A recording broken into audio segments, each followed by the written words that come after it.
Hell yeah, and welcome to the Stagger Inn. Sorry for the wait, but as you can see, we're a bit busy tonight, so you might not get a table to yourself. But don't worry about it, because most of these pricks don't bite. So grab yourself a seat, and I'll get a drink to you in a minute. So, this is the first episode of the Stagger Inn, where we're just gonna sit and shoot the shit about all topics and mattering of D&D, RPGs in general, and maybe telling our own stories of good and bad experiences. Um, I'll mostly be running this. I am Kayla. I play Coralina on Sundays and a bunch of other cast of characters throughout the week. With me is Scott, Dungeon Master for Sunday. Hi. I got David, who is the druid on Sundays. Hey yo! And I got Adam, Ranger Dad on Sundays and DM on Thursday for me. Evening. Yep. So, guys, for first topic of first episode, I thought this would be a perfect opportunity to talk about tips for new players.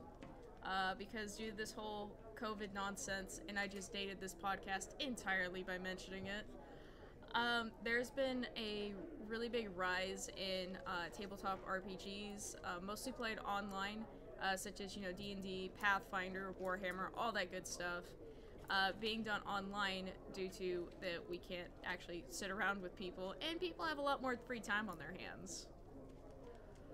I know for me, most of my experiences has been in the online format, so, like, playing around with time zone differences hasn't been too much of an issue with me, as long as being flexible. And I think what David and Adam are pretty newer to D&D. I've been going at it for about maybe 5 years now. Not too long, but still not necessarily fresh either. Consider me a Yeah, bubble. I think been playing a couple of years. Scott can confirm. Yeah, we've been. Well, the Sunday game will have been running for 2 years as of next month. So you and Adam both have been, like, I'm assuming anyway, since I believe it's both my campaign is both your first campaign, playing for about 2 years now, which is actually crazy to say when you think about it. Like, our game's been going on for 2 years now. Yeah, that sounds like a long time. I still consider myself a noob. Oh, you're not the only one. Don't worry. I've been playing as long as Kayla has, about 5, maybe 6 years. And yeah, no, it's actually no. Just thinking about it. I've been playing D&D for longer than that. It wasn't official, but there was one time, Kayla, Dakota. I think this was before he knew you, actually. New story for me then. So this was back when I was like 18, so this is going on. It would be 18? Back in 2014. So no, this would have been when I was about 21, 22. I moved into my own place before in another town because I was actually working at the McDonald's in the other town over at the time. And like, we were a part of an army unit at the time. This is back when SFODD was first a thing when we played Arma. And he and Jacob, I'm not sure if he's mentioned Black before, Jacob Black. Maybe in passing. So he and a couple of others, like, were all playing while Dakota was the DM. And I remember this very fondly because I'm pretty sure we were playing 3.5, and there was one time where I fell asleep at my computer with the power left on, and I had my headset on when I was lying in my bed because my bed was like right next to my computer in the bedroom at the time, and I started to wake up, and all I could hear was bangs, bangs, wake up, and I realized that it was Jacob that was screaming at me, and I was like, what, it's 4 o'clock in the fucking morning, why did you wake me up? We're going to play D&D. Okay, fair enough. And then we got about an hour into the game, and that bastard fell asleep on us. He woke me up to play D&D and then fell asleep on camera mid-session. I was so pissed off that day, but that was my first dive into D&D, I'm pretty sure. So that would have been, yeah, about 7 years ago now. Well, shit, you technically have me beat then, because my first Yeah. introduction to RPGs in general was Pathfinder. Pathfinder is the very rules-heavy brother of 5e, or cousin. We'll call it a cousin. So it was very rules-heavy. There was no warlocks, because when I first picked up D&D, my first idea was, I want to be a warlock. And there were no warlocks, so I said, fuck it, I'll be a sorcerer instead. And that was actually where my character idea for Althea was conceived, was in Pathfinder. And then I brought her over to 5e. Adam, what about you? How's your first experience? I played D&D for the first time once when I was at school about 27 years ago. It was very much the cliched kind of nerdy kids, thick frame spectacles, just geeking out on I'm gonna roll for initiative. It was very, very cliched, and being at that age, I didn't really understand what the hell was going on. But when I was that age, I was massively into, like, started off with Hero Quest, Space Crusade, Space Hulk, Warhammer, Blood Bowl, all the kind of Games Workshop stuff. So the kind of tabletop gaming thing was quite familiar to me. But I didn't start playing D&D proper until after LaveCon a couple of years ago, when we sat down and played a tabletop game of ED RPG, Elite Dangerous RPG, and I really got into it. I really enjoyed it. I wanted to play again, and then Scott said, "Hey, have a look at the Critical Role guys online. They play a really cool D&D game.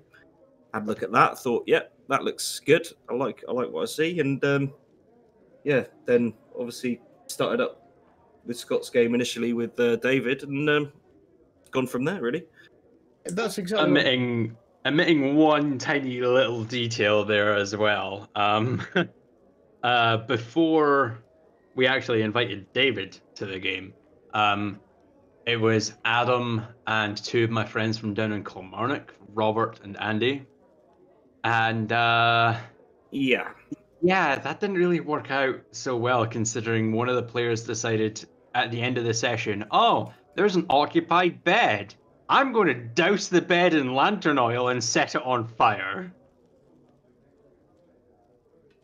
So yeah, that didn't work out as well. So like, I think it was about a week later or something, or a few days later, when David mentioned that he was interested in trying D&D, we restarted the session, and it worked out exceptionally well. And well, here we are. Yeah, I saw Adam playing that game at LaveCon, and that was the first game I'd ever seen played, and it just looked really interesting, the way you could pretty much do anything. The role-playing aspect was people just came up with ideas. I'm not sure if somebody threw somebody out of an airlock or did something which I thought, well, he just, the way he asked the DM, can I do this? And the DM said, I guess, roll a d20.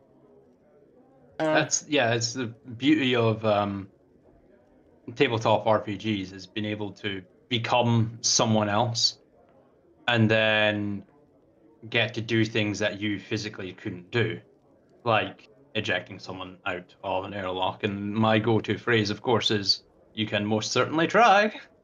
Because if you want to do something, I mean, I'm not going to stop you. It's down to the dice. If they decide, nah, you're going to faceplant as you try and swan dive off this 1,000-foot tall cliff. Hey ho. Oh, turn yourself into a human toboggan and accelerate yourself towards the enemy. Go for it. Yeah, that too. I do have some bullet points of, like, stuff that Scott and I were able to workshop, like, some kind of bullet points for, like, new people trying to get into the game, and just things to remember for even veteran players, because I know sometimes I'll forget to do certain things, and I'll fall back into my old ways, and, like, I'm always trying to get better and better with playing. My first one is communication, not only amongst your fellow party members, but also your DM, because your DM is the important guy you need to share info with. Yeah, So, there's nothing worse than slaving away, being like being invited into playing a D&D game and then slaving for maybe hours, maybe even days, coming up with your ideal character, their backstory, their family, their aspirations, their fears, all that jazz, and pass it over to the DM or forget to pass it over to the DM, and then none of that's like actually incorporated into the campaign. Or like something that would happen to you, like a character's fear pops up, and you role play it out, like perhaps your character's afraid of snakes or something like that, or and you spiders. come across or spiders, shush you. But say your character's afraid of snakes, and you come across a basilisk, and your character just innately doesn't want to fight, and your DM tries to railroad you into that. Speaking with your DM about your character and what you want to achieve within the game. That is a very important detail. Yeah, because you actually shared with me that sometimes when you make your characters, like especially your first few, you put like more of yourself ekes into the character than sometimes what you realize or what you notice. I know with Aaron, the Dragovian paladin, he's afraid of spiders. I knew that when he was showing up for a guest spot in one of my games, and the druid didn't know that he was afraid of spiders, and she turned herself into a giant spider and crawled on the ceiling right over his head. And he freaked out and attacked her. She was like, what the hell was that? No, he's afraid of spiders. As a character and as a person, he's afraid of spiders. Yeah, fuck spoilers. I hate them. But I mean, also just discussing stuff with your party members as well. Like, for example, in Sunday, Corley and Neftari have a thing together, and when that first kind of came up of like, oh, that'd be an interesting little plot thing to develop, because how I had Corlina set up is she was very sheltered, so first dude that kind of gave her positive attention was like, oh, I like this guy.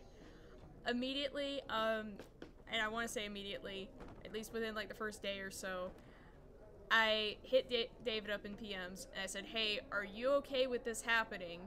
If not, it's totally okay, and I can work with Scott to do something else. And if at any point either one of us feels uncomfortable about it, that's fine. It can easily be like written over. And it's like you have to, I don't want to say you have to blindly trust your party members to do things, but you do have to like say, hey, I would like to attempt to like do this. Would you be okay with, with either incorporating having a shared backstory, for example, as well? Another example that comes up is Scott and I have recently played a pair of Bloodhunter twins.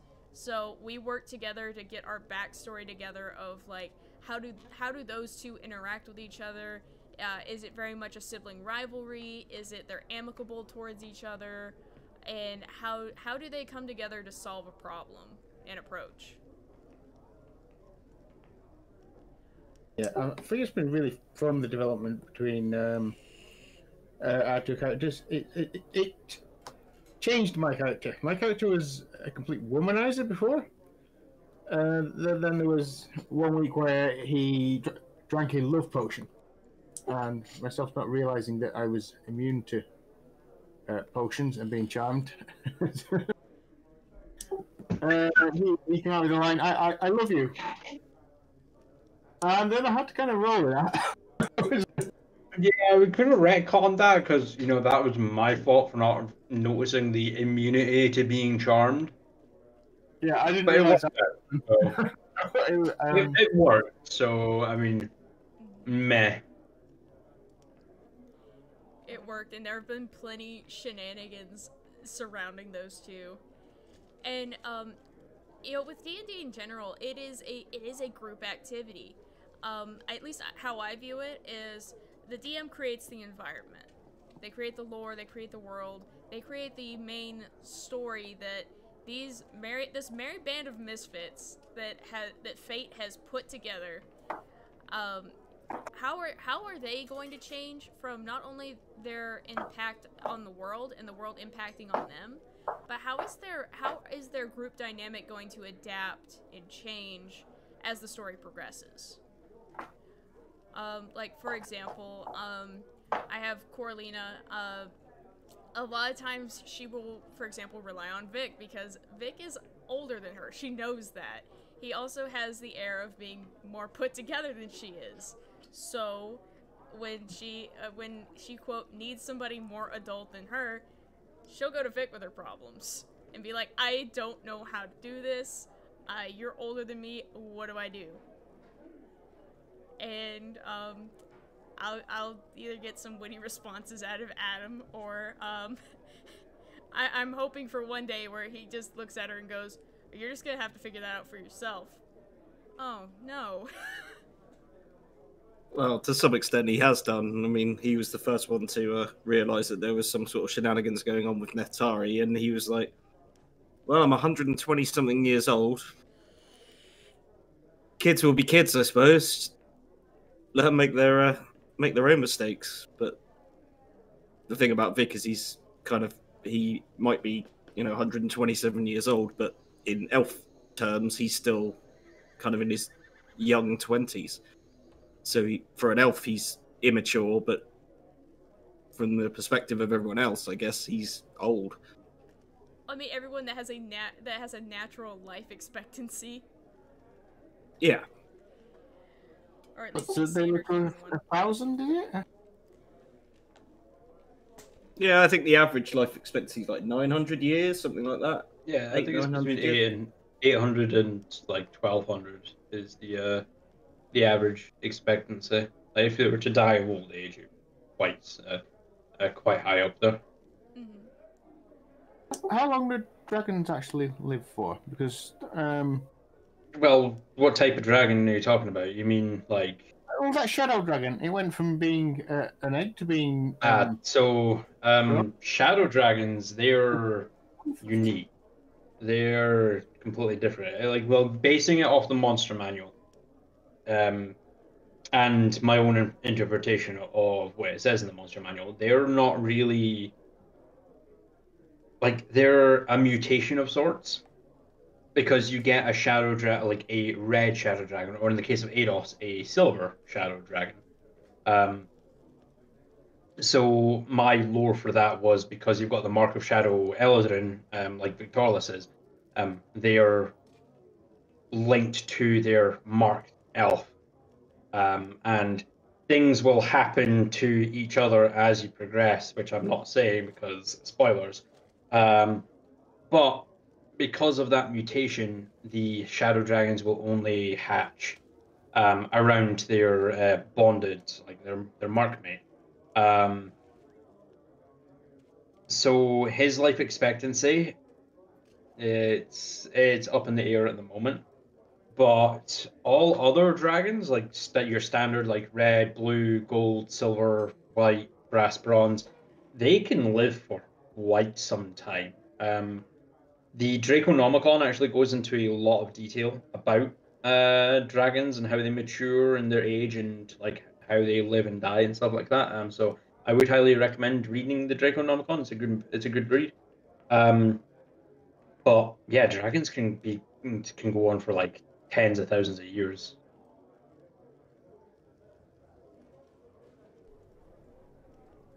But yeah, moving away from this, we're supposed to be talking about tips for new players, not I got my second the Age of right Dragons. Here. I got my second tip right here. Attitude is everything. So I know for Sundays when we have a game going on later today, I know because of time differences, I'm the only American in Sunday games, so I am 5 hours behind everyone else. So I have the whole morning/afternoon to I get myself into the mental mindset of my character. I know that sounds a little bit weird, but it helps me get through, it helps me bounce off a little bit better roleplay wise and think about what I would like to do as my character. So no shit, I keep a playlist going that through the morning and early afternoon. I keep a playlist going of like My Hero Academia music, really peppy like anime music, to where like it's like, okay, we, you know, and you know, with any story, you're technically the hero of your own story, so that helps me get amped up of like, all right, we're doing this, we're gonna play D&D tonight, and we're gonna have a load of fun, because that's how I approach it, is that I'm coming together with my friends, we're gonna tell a story, and it's gonna be fun. Now, on the flip side of that, if someone comes into a game that's just like, oh, fuck, alright, we're gonna have to grind out this dungeon here, you know, I have to keep aware of, like, where my spells are, spell slot-wise, because if this person goes down, then this is gonna happen, and so on and so forth.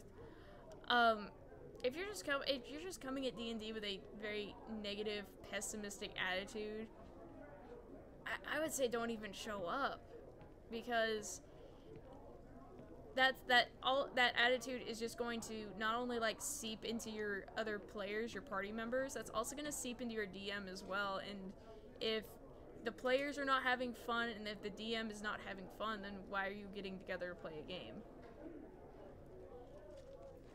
But it's also like, I don't really have a job description for the DM per se, but like, at least how I view my job as a DM when I run my games is, I am the party's biggest cheerleader. I want to see them succeed. I want to see them do some badass stuff, because the more proficient they get in combat and the better they are at killing things, the more challenging stuff I can throw at them. So, for example, I had one encounter where I pulled up some Unearthed Arcana beasties for the Feywilds. And they had to work around how to get around these creatures known as tiger lilies. They had a pollen that was actually exuded off their fur that would charm people, and would charm them into thinking that the tiger lilies are friendly, and that if, you know, say for example, one of their party members is charmed, if they see their party members attacking the tiger lily, they're like, no guys, these cats are cool, they're my friends, why are you doing this? I'm gonna have to try to restrain my party members from killing these cool cats.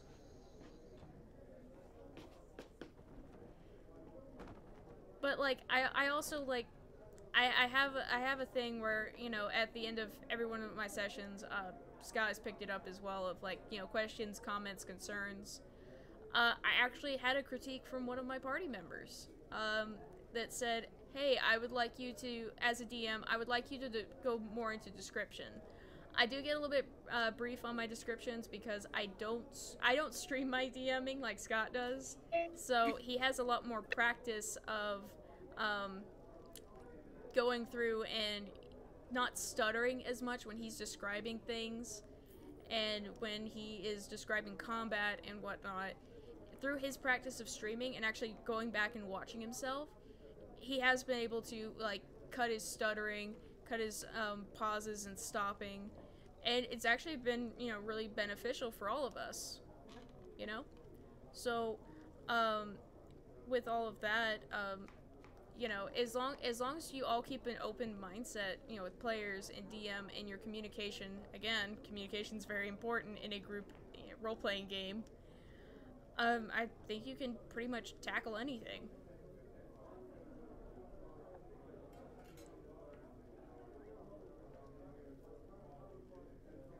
I think that was interesting about where you said you've got to approach with the right attitude. I know I've been guilty of being tired before, and I kind of feel like I wouldn't want to let everybody else down by cancelling at last minute. But yeah, it's I don't know whether you can tell when I turn up tired. Usually when it's to the point where you're like rubbing your face constantly, and it's like you haven't shaved or anything like that, and it's like, oh no, your boy's tired. Yeah. I don't think we've ever had like the lull in energy. I think when at least from my perspective, I think I know if one of my guys is tired. Like, I know because of the 5-hour difference, I'll usually ring up Scott for a guest spot in a game, and it's like, right, what time is that for me? That's 2 in the morning, Kayla. What the hell is wrong with you? You son of a bitch, I'm in. And he'll roll up at 2 o'clock in the morning and play until like 5 in the morning. For him, he'll play his guest character. At least I know for me, I have to keep Scott's energy up during the games, because if it gets quiet and no one's really talking and they're doing like some subtle stuff, if he's no longer needed, he'll just go to bed. And I totally understand that as a guest, that he'll go to bed, and if no one else is gonna interact with him, if his quote unquote scene is done, then it'll be fine. I only fell asleep the once, I think. Surprisingly, that was in a game in which we were in combat, and I fell asleep between turns. They actually woke me up to take my turn again. Yeah, my bad. Adam, you got anything to add about coming at it with the correct attitude? Yeah, I mean, like you were talking about preparation. I mean, I find it quite therapeutic myself, but the day before a game, I'll go to bed that night and just roll through like the last session, my character, what's coming up the next day. So like I'm sort of sleeping on it, and I think that kind of puts it into your subconscious a little bit, so you're already in the right mindset the next day. I just find that quite relaxing way to kind of drift off to sleep the night before there's a game going on. But I suppose don't go into a game with a like preconceived attitude on anything. You don't necessarily know what the DM's got planned for you, and yeah, except that probably everyone you're going to be playing with is at different levels. Mm-hmm. You could be in a group of 4 or 5 people. You might have someone who's been playing for the last 30 years, and you might have someone who's never played before. So I think attitude-wise, it's about being patient and sort of allowing yourself and everyone else to kind of take it along a path, because it is a group experience. And if you've got someone who wants to be the superhero who does all the cool stuff, then obviously it's gonna cause issues with kind of the gelling of a party, particularly in an early part of a campaign. Let's see. I've got points 3 and 4 kind of tie into each other. So I've got point 3 of table etiquette, and then point 4 is getting to know your DM's playstyle. Let me start by saying not every DM is Matt Mercer. Because of what I call the Matt Mercer, what has been coined as the Matt Mercer effect. A lot of people come in with there are some newer players that come in with the notion that it's gonna be just like Critical Role. It's gonna be just like Matt Mercer running a game. That's not always the case. Every DM runs their table a little bit differently.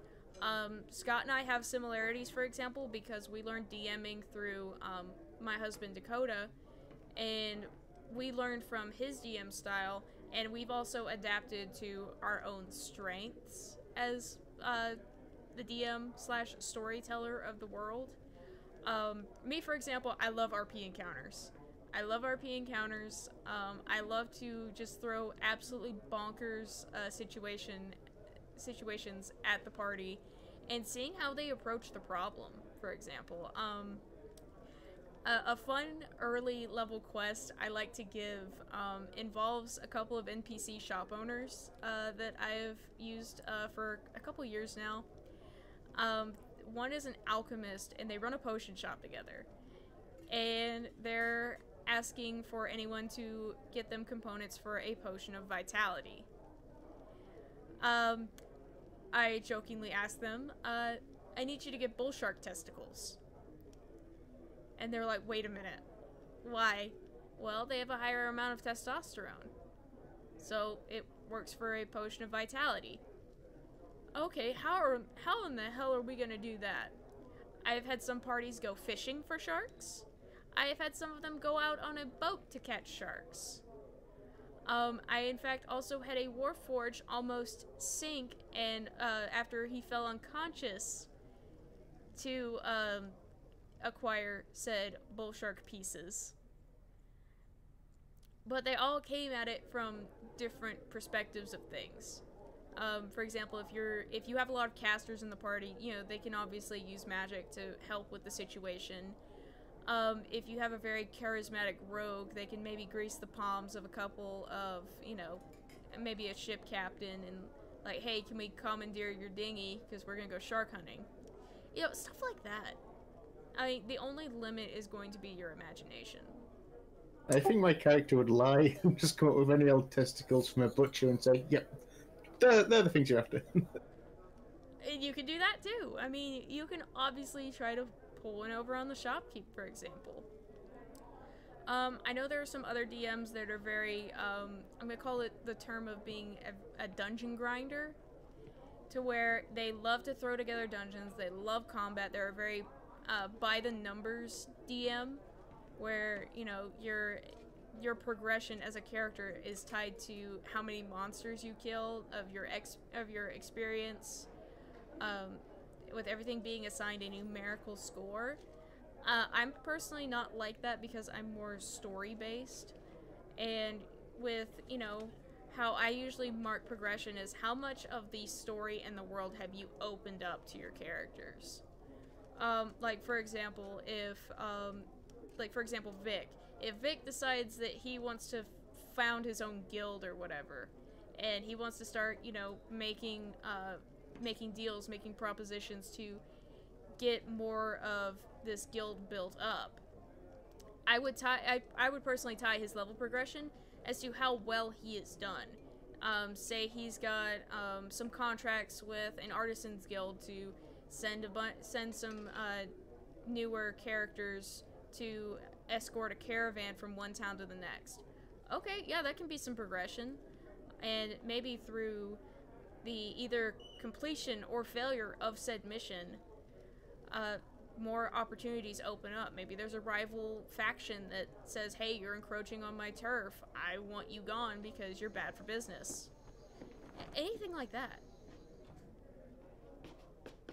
Are there some DMs that are super strict and don't accept the sort of shenanigans that we sometimes get up entirely. Oh yes, entirely. I like to say I'm pretty lenient on shenaniganery. I just don't go for the player that says, I walk into the tavern and I shit in the corner. Don't be that guy. Do not just walk into a tavern and shit in the corner. Yeah, it's like Scott was saying earlier, you know, when the first game I ever played with him involved a couple of guys he knew, and all they wanted to do was burn everything down and murder everything, and there was no role-play based reason for that. They just wanted to shit all over everything. And yeah, that made it not fun for any... Yeah, so... Yeah, I think having that respect for, like I say, like the rest of your party, and realizing that you are part of a group when you play D&D, and you know your actions are going to have consequences not just for your character but possibly for all the other characters around the table. Mm-hmm. And with getting to know your DM's playstyle, there are certain DMs that don't mind, and this is also setting up with like a good session zero of what do your players expect versus what your DM expects for table etiquette. I have to usually tell my players, I'm kind of a stickler for it myself. I know it happens where, because of latency, we cut over each other a lot. That if someone is like in a paragraph deep into like a monologue, if it makes sense and it's still rolling, I'll allow it. Just don't try to like interrupt unless it's like in character of like, I'm gonna cut you off here, buddy, because you're not saying the truth and you're lying. Well, how do you know that, lawful good paladin? You know, just stuff like that.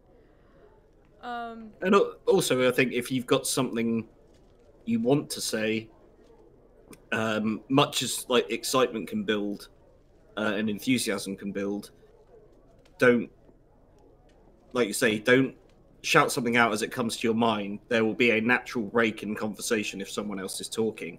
Save that moment, unless it's poignant to that particular word or phrase or whatever might be happening in that exact moment. Wait until there's a natural break in the conversation and say your part when, you know, the airways are clear, kind of thing. Definitely. I always try to. I play with speakers and push to talk. So if I'm talking while other people are talking, I don't think anyone's going to hear. Probably not, no. But, alright, so with my next point, I've got know your boundaries, both as a player and as a DM. Sorry to interrupt you. I just No, wanted to go go back, like, table etiquette Yes. as well. Like, I think one of the most important things is, like, try and turn up to games on time and kind of prepared. Like, Oh, yes. stick it in your diary and remember that you're supposed to be in a place at such and such a time, and you know, try to accept everyone else has taken time out of their schedule to play, because I think that's probably, insult's a strong word, but if someone's kind of not done any prep or not bothered to turn up on time or make that effort, you kind of think, oh, you can't be that interested in playing, so, you know, it's obviously not that important. It conveys a message of, I'll just turn up, you know, later, it'll be fine. So, you know, certainly as a new player, definitely the best manners is just to, you know, make sure you got your character sheet ready, make sure you're there on time, you know, if you're doing it online, get your web browser windows open that you need. If you're playing at the table, make sure you got your dice ready and on your character sheets, and, you know, play a handbook if you need to refer to it, things like that. So just a little bit of Definitely. prep to respect everyone else around the table. I know me as a DM, I don't mind when people show up early. I have never said don't show up early. Because I don't mind it if they have to pop in, sign on early, saying, hey, I'm here. I'm just going to go make food real quick. I'll be like maybe 5 minutes. That's fine.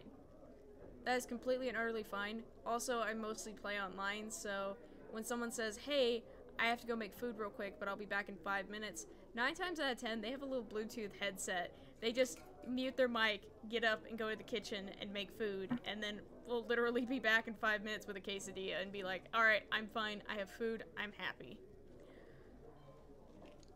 Or in my case, you know, I'll hear you shit talking me as I go through the kitchen and just be like, I can still hear you. Yes, entirely. Sorry, I like, as you may have saw, my mum was in the house, so she came over for a chat, which I wasn't expecting her for another. Actually, no, it's 10 o'clock. I should have realized that she would be coming over, but that's fine. Meh, she came over. No, So where are we now? We covered table etiquette. We were talking about showing up on time to your sessions, both as DM and as player, and do your prep work, do your homework. And if you aren't going to show up, let people know in advance. Don't just not show up and then leave people hanging. That's the very worst. Yeah, that's probably the worst thing about, like, if you're not going to show up, is just not letting anyone know, because you'll have to consider that, like, the other players, and like, if you are a player and you're in the game and you don't show up, the other players and your DM are setting out time aside in their day to play this game with you. And if you just suddenly decide, no, I'm not going to go, you're royally screwing up their day. Like, they could have been doing anything else in that time period, but instead you've decided, no, I'm not going to show up.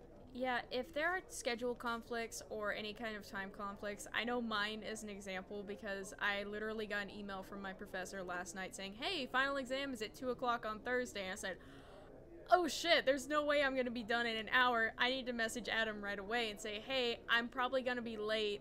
because I have a final exam that I have to complete. And my professor likes that we do ours live. Like, we turn on our little webcams, and he'll sit and stare at our paper and proctor our exams that way.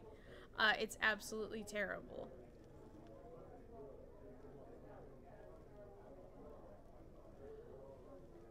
Alright, so... No, I was just wondering what sort of an exam do they do face-to-face like that? Well, that's not for this. Can't do face-to-face anymore. I'll tell more about it after stream. So next one is knowing your boundaries as a player. This is really, really important, especially if you are playing in 18+ games. I don't say it just for the sex. I say it for a lot of things. When I have to give my DM spiel to new players, I have to tell them my 3 to 4 things I do not do as a DM.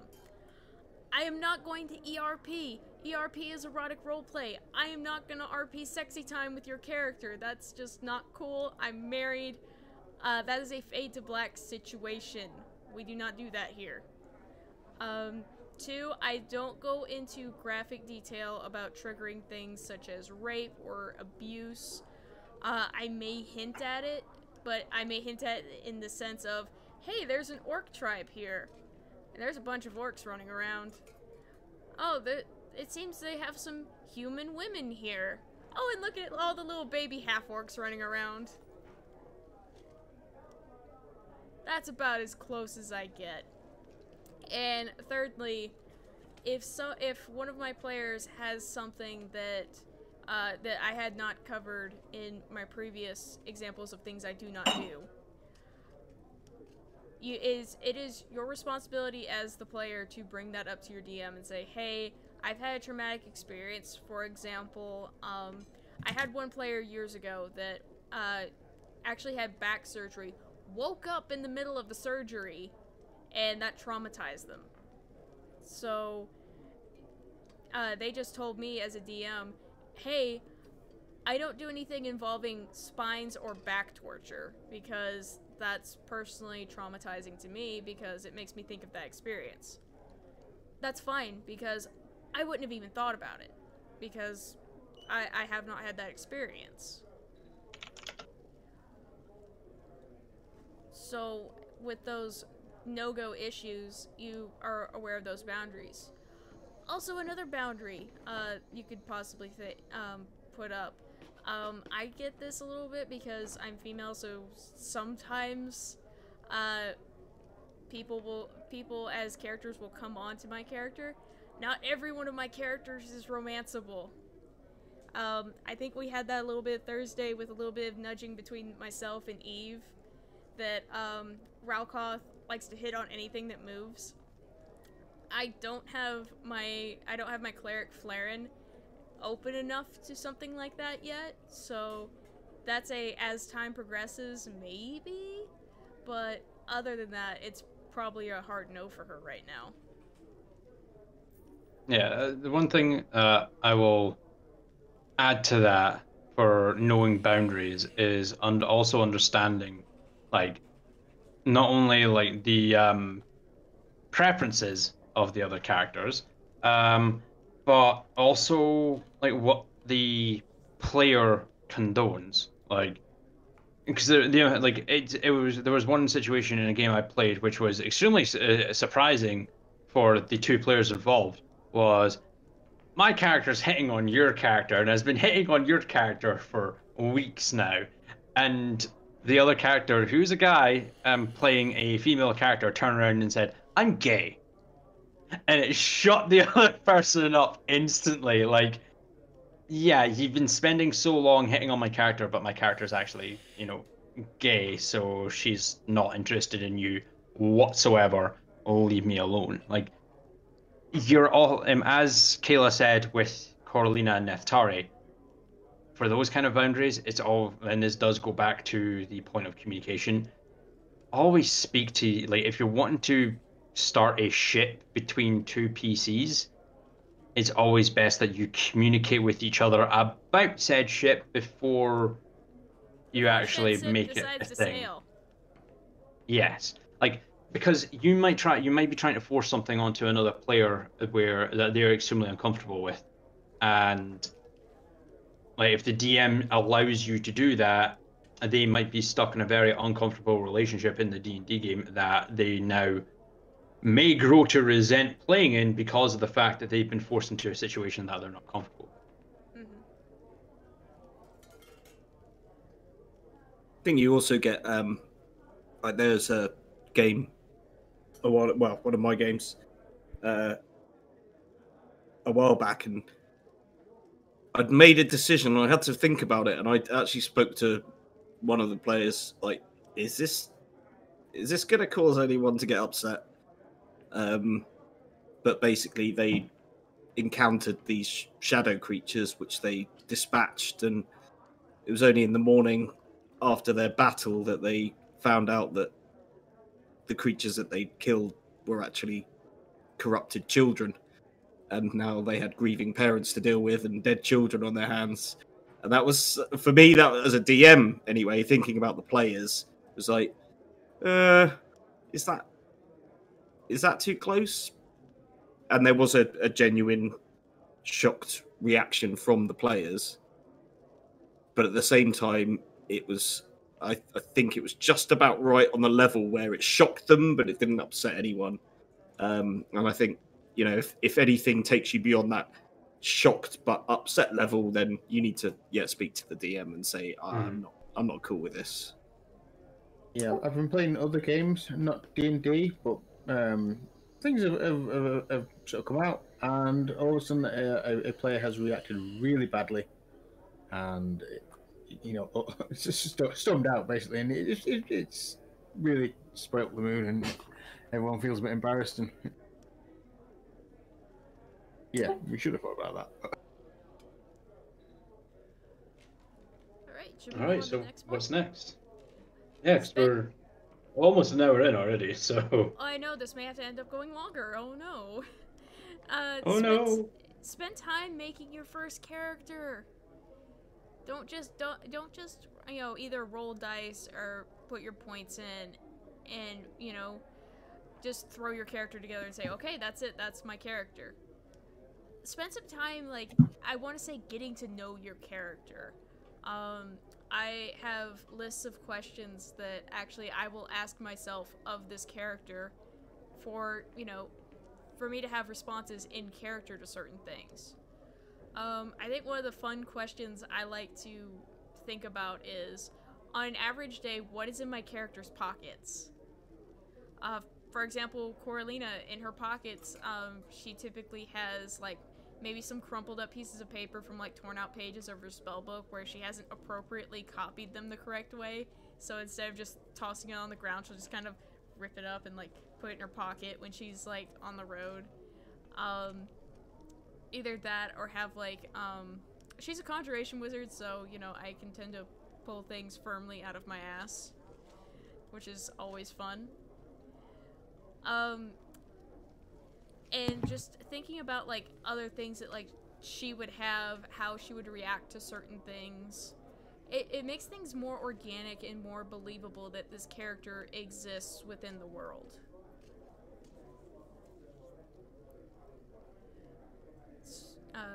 Well, adding on to that, there's nothing wrong. Like there isn't anything wrong with being quick with your character creation. Like if it is your very first game and you're super excited about it, and you know, like you make your character and consider all of these traits of your character after the fact. Like, you know, like okay, what does this character want? What do they aspire to become?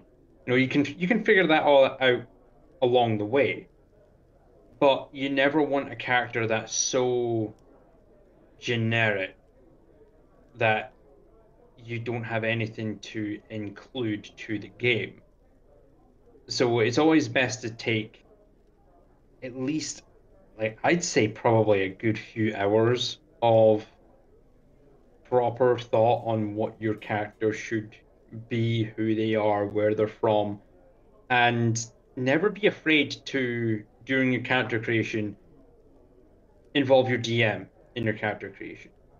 a lot of DMs, not all, but a lot of DMs will take what you've added for your character and apply that to their game world. Unless they're playing in like a module, or say they're playing on the Storm Coast and the Forgotten Realms, you know, a world within D&D canon that has like preset locations.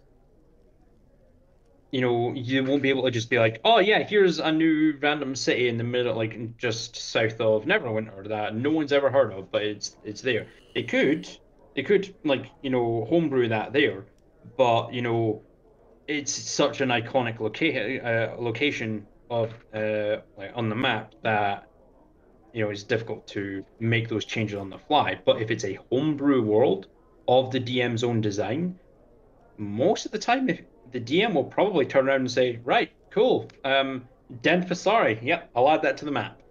There you go. It's now canon in this world that is where you are from, and I will flesh out that city and apply it and add it to the world because that is where you're from. Umberport, perfect. It's a place of like arcane study, and there's an arcane college out that way. Great. I'll add that to the world and apply that to the game. So never be afraid to co-op your character creation with your DM, because you'd be surprised at what they will do to enhance the game with your character in mind. Mm-hmm. Well, ideally, surely you'd have, you'd have a discussion and an understanding of what the DM's game is roughly going to be about. I mean, like we said before, you've got some DMs who are just like full-on dungeon crawl, kill monsters. That's all I'm caring about. It's all about the tabletop dice rolls and moving your little character around and fighting the monsters. If that's not going to be a game that you enjoy, then you probably don't want to be in that game in the first place. So, like, when it comes to making your character, sure, come up with an idea, a bit of a backstory. But at the same time, your DM will normally be able to, or I think, everyone should have a bit of a discussion before starting a brand new campaign of what world are we in? What does the DM want from me? Like, yeah, send me a backstory, send me a bit of information, send me that, this, that, and the other, so that the expectations on both sides are balanced. And that, session 0, not always the same kind of format, I guess, as a sitting around a table. Not that I've ever done a session 0 around a table, but I can imagine that's incredibly useful. But certainly having those conversations between the DM and the players before you even start a new campaign is going to influence your decision making as in making your character, so you understand the world that and the game that you're entering into. Definitely. Otherwise, you're going to get a couple of sessions in and be like, "Oh, this isn't what I expected at all," and you've kind of wasted your time and probably everyone else's. So, yeah, make sure you have that conversation. Consider the type of game you're going into before, like, putting that character down on paper and saying that's me. That's what I'm going to do. Yep, and don't be afraid if your first character turns out a lot like you. A lot of newer players, at least from my experience, tend to play themselves, basically. So, for example, if you're like, I have this idea for a chaotic evil character, I don't know how it's gonna go about. Most people tend to stay either like chaotic, for their first characters tend to stay like chaotic good or neutral good, somewhere along that way, or even chaotic neutral. Your alignment is at least in most story driven games, your alignment is gonna constantly shift with, what does your character think is right, what does your character think that's wrong, and how their actions are gonna play about on the world.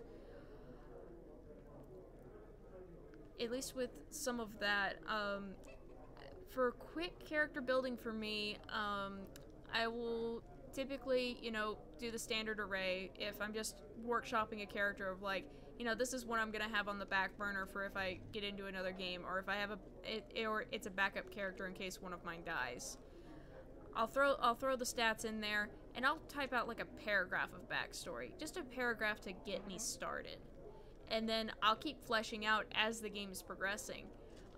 Scott can tell you, Coralina started as a paragraph, and now she's got full-on pages and pages of backstory, and you know what her family is like, what her home life was like, all of that.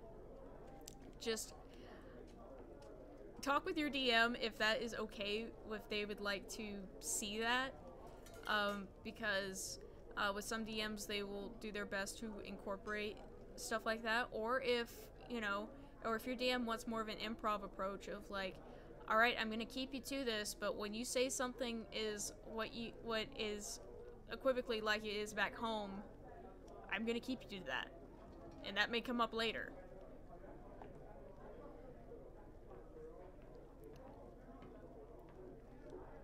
Anything else, gents? No, I think the idea, certainly for me with Vic, was take a reference from something personal, put yourself into it, like I say, within the boundaries of the game that you should have already been aware of, you know, from the DM point of view. By all means, yeah, right where your character was before the point that they started in the game, like flesh them out if you like, you know, so you can use that to your advantage when you're having conversations with other players. You know, you can have genuine, where are you from?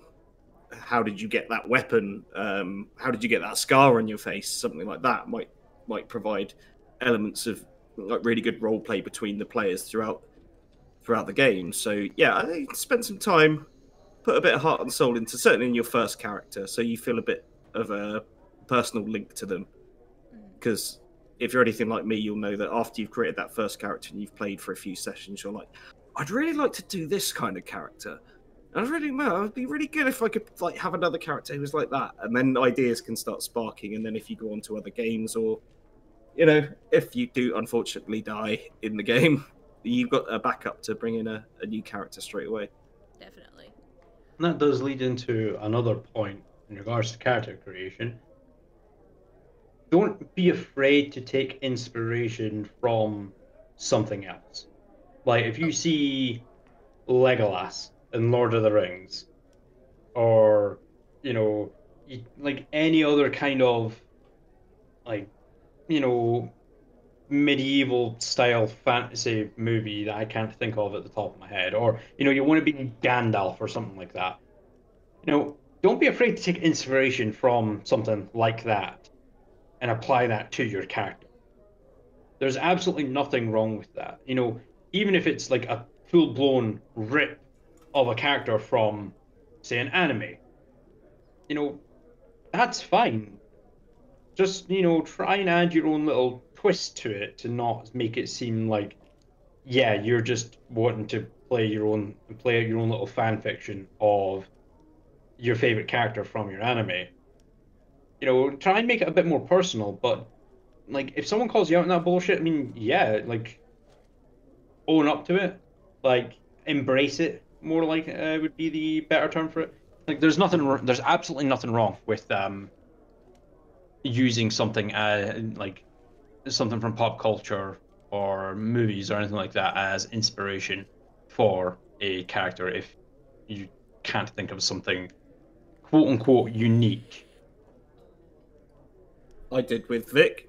I took inspiration from a film called Hawk the Slayer, which, well, most people are probably not old enough to even have been alive when that was released.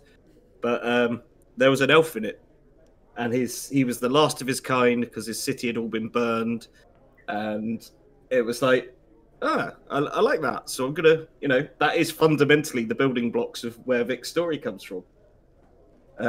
So yeah, absolutely. When you're starting out, do take inspiration from whatever you're into, because that's gonna like build your relationship with that character all the more.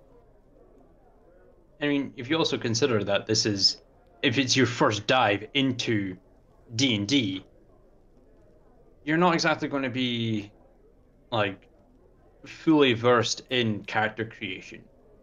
Like most RPG games, like you think Fallout and Skyrim and stuff like that, they have their character generator there, so you can pick your race, your gender, you know, your attributes and all that sort of shit. It's all there for you, but ultimately those RPGs have a storyline that you can follow as the player and side quests and stuff like that, but ultimately you are going from one location to another with a goal in mind, playing as, you know, you are yourself playing that character, like controlling that character. But with D&D, it goes into so much more detail rather than just pick your race, pick your gender, and pick your class or whatever, or like set up your special or whatever it is that they do in Fallout. Like, you've got so much more to apply to that in character creation in D&D than something that's very basic like in RPGs. So Yeah, you know, you can. I found the backstory really difficult to come up with. You know, that didn't come naturally. I don't know, for weeks Scott was saying you need to sort of come up with a bit more. Yeah, like there's nothing like.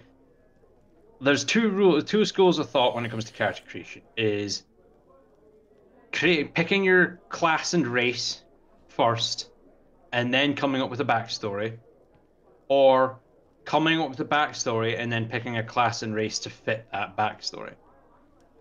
Either way works. You can, like, my preference is class, race, and then backstory, because I know what race the character is, I know what class they are, so that gives me knowledge of, oh, he's a ranger, so, you know, he'd be more living in the wilderness and being like focused on survival of himself or his tribe, his people, his village, whatever.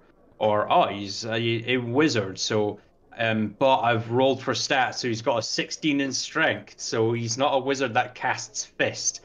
He's like, he trained to be a soldier, but was never really good at, like, he wasn't as good as other people at wielding weapons until he found out that he was actually able to tap into the weave and cast spells. So then he started studying the arcane and become very proficient at being a wizard. So, you know, like, you can do it like that, or you can think of, okay, this is my character, this is their name, this is where they're from, and come up with a full-fledged backstory, and then fit a race and class to go in with that, because you've already got your backstory there. So it's 50-50. It's like, it's pick and choose. Personally, like I said, race, class, and then create the backstory. But as personally the two easiest ways to make a character. Yeah, I know for with making Coralina, I mostly made it as a personal challenge to myself, because I'd never really played an awkward character.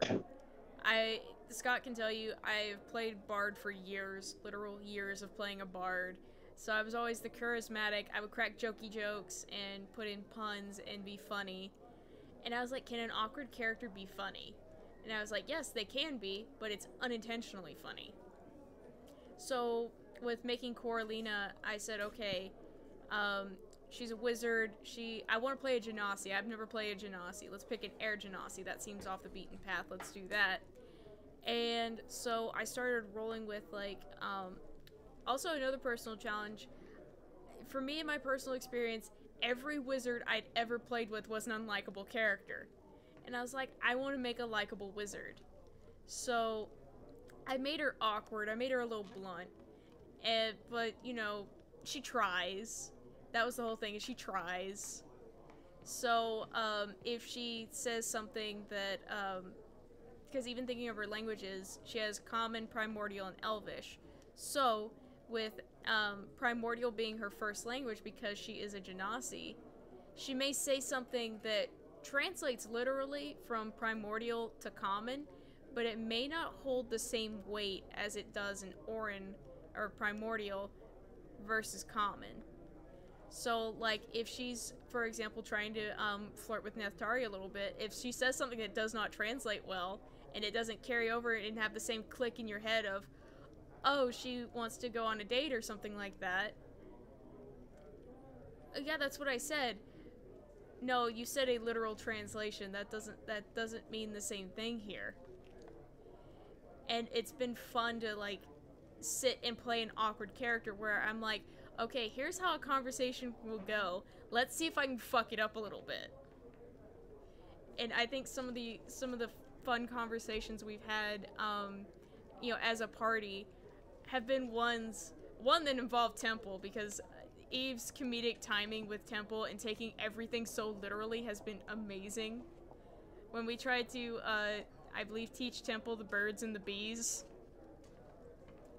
that was personally a fun experience, because then Temple came to the conclusion that I was made by dragons as a Warforged. I am apparently a baby dragon.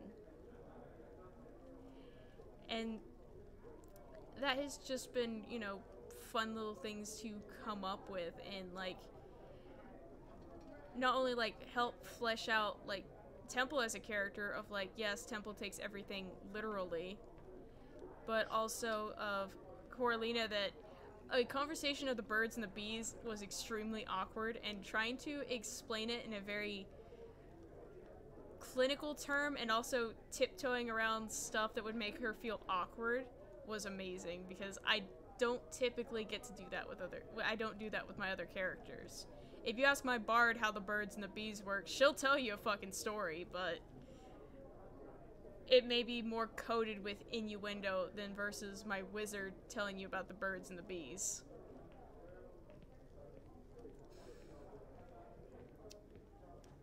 And let's see. I think we have another point of, if you don't know something or if you are unsure about something, ask. Sorry, Andrew.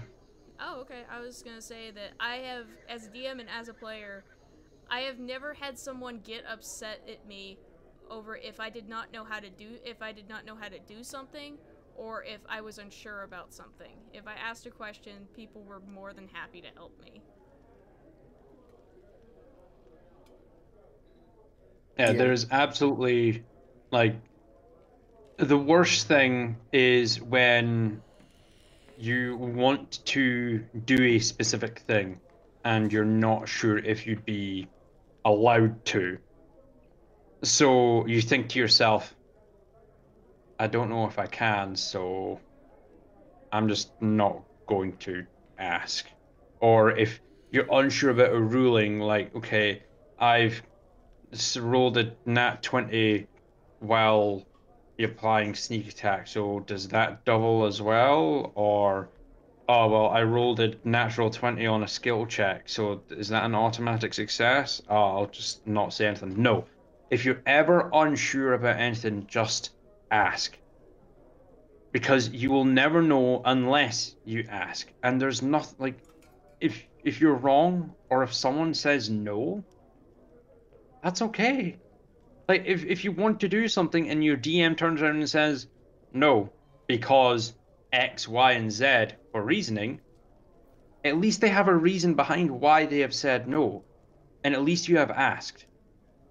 If you say, I want to climb, like, parkour my way between this wall and this pillar to get up height and then do a backflip and let loose an arrow in the middle of my backflip and then do a superhero landing, the DM might go across, okay, roll me an acrobatics check and let's see if you can parkour your way up the pillar. Okay, you rolled an 18 plus 4, 22. Yeah, no problem. All right. Because you're doing a backflip with your momentum carried over and this creature is moving as well, go ahead and roll your attack at disadvantage. Okay, you rolled like a 3 plus 4. Yeah, 7 doesn't hit the AC. Go ahead and roll me another acrobatics check. Let's see if you make your superhero landing. Natural 20, yeah, so you manage to kick off the wall and the pillar and get super high, you do your amazing backflip, but, you know, momentum and the movement of the creature, you're not exactly able to land your attack, but you don't really know that because, you know, you're upside down and you're carried over to your backflip, and then you superhero 3-point landing with your fist hitting the ground shakes, there's a crack in the floor as you land, and as you turn around thinking you've just killed this creature, you notice your arrow embedded into the marble a couple of feet away. You know, it looked cool, but didn't really get anywhere with it. You would never know if something like that would happen if you don't ask if you can do something. My go-to phrase is always, you can most certainly try. I hope I've expressed this, especially to you guys and to Evelyn as well, that if you want to try and do something, I will let you try, unless it's within the outside the realms of possibility. Like if it would be physically impossible for your character to achieve that, then I will say no. Otherwise, there will probably be a role or multiple roles involved with that. But if you want to try something, you can definitely try to do so. So never hesitate to ask. And it's not even just the DM either.